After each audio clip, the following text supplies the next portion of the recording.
Okay, so we are back to Mondays for our weekly Blue Jackets update, and all four of the games this week were pretty competitive. I'm not going to get into the usual too detailed kind of versions as I kind of usually do, just because there is so much stuff going on with trade deadline. I do want to get into Gavrikov in a little bit, but I do feel like this streak of competitiveness has coincided with the success of a few notable players. I think something that's been encouraging to see, not just for the on-ice results this season, but for next season and beyond, is that Elvis Merzlikins has picked up his game as of late. I know his stats still look pretty bad, but if you look at his more recent starts, you'll see that he's been playing pretty well. He does have a couple, maybe some lapses of playing sometimes, but that's almost everyone on this team at this point. And I think for the most part, he's looked pretty settled in his more recent starts. Again, it's not like he's been on it all year or for longer than we think, but I think for the last couple of weeks he really has stepped up his game. He's kind of calmed down, and I think the All-Star break did kind of help him out a little bit, maybe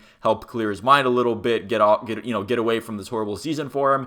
And if he continues this play and he plays competently, then that does kind of bode well for the Jackets in their future for next season and beyond, where most of their focus is anyway as an organization, or at least in my opinion it probably should be. Korpisalo has been his usual fantastic self as he's been this season throughout this week as well. He was probably the only reason that they ended up beating the Jets in that game, which, by the way, I know it's not good for the tank, but anytime Pierre-Luc Dubois comes to Nationwide Arena in a different jersey, I would like to see him lose on the losing end of a hockey game. So that was nice to see. The Blue Jackets also with a season sweep of the Winnipeg Jets, so that's also fun to me. That Stars win on the road with some nice contributions from the bottom six was a nice surprise.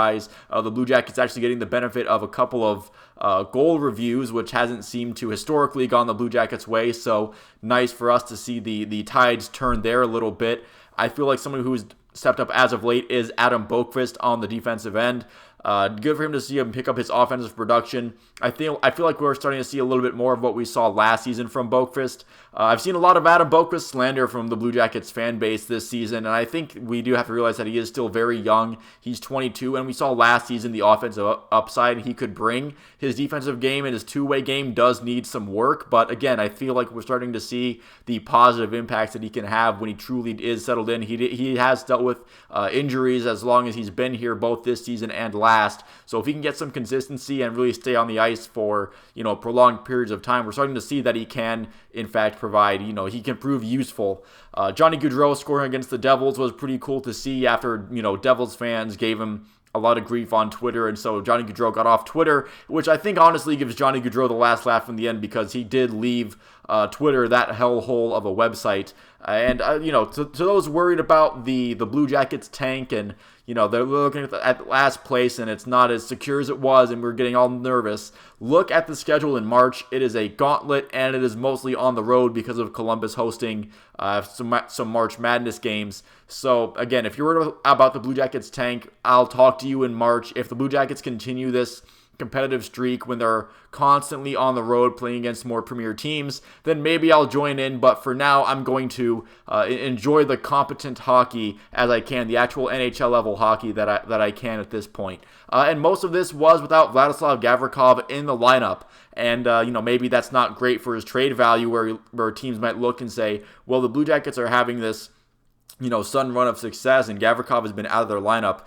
Johnny Gaudreau was also out of their lineup in the last two games against Dallas and against Arizona, where Lane Peterson has made his Blue Jackets debut, and he looked, he looks fine. He's not making an immediate impact in either positive or negative. I haven't looked at there and said, wow, this guy sucks, he's terrible, but I haven't thought he was great either. So we'll wait and see. He's probably just kind of a guy you get off waivers to ride out the season. But, enough about Lane Peterson. Let's get up to Vladislav Gavrikov a little bit. And like I mentioned in my last video that I just made yesterday, I have just personally been frustrated by this whole process of, okay, we're going to sit Gavrikov because we're anticipating he's going to get traded. We're not going to be able to reach a long-term negotiation deal with him, so we're just going to sit him until we can trade him, which is fine. I guess protect your assets or whatever.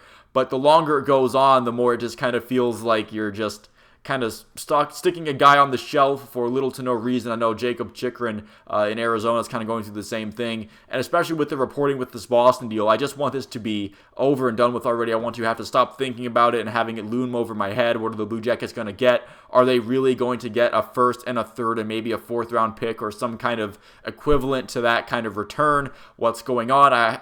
It's been reported that Boston has been, is the front runner to get Gavrikov, and the Blue Jackets are waiting for the Bruins to make a deal that needs to happen first. I know Mike Riley, his contract is very similar to Gavrikov's, where it's anticipated that, if Mike Riley gets traded, then the Blue Jackets can make the move to trade him.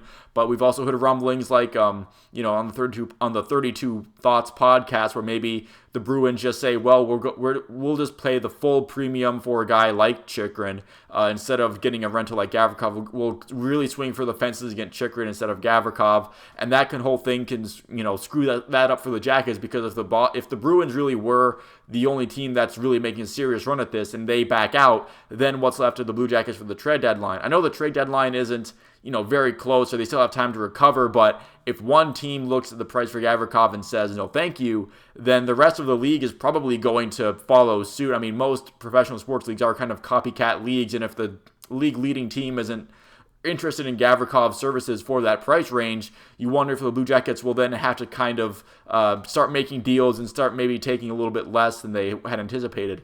But anyway, that's kind of it for this video. The Blue Jackets have been playing a lot more competitively as of late, but man, I really just wish they would get this Gavrikov trade done and over with, because it is kind of distracting me and going over my head. I'm constantly checking social media to see if something happened, and nothing ever does, and it's getting it's irritating me at this point. But thank you all for watching. If you didn't make it this far into the video, I'll see you at the next one.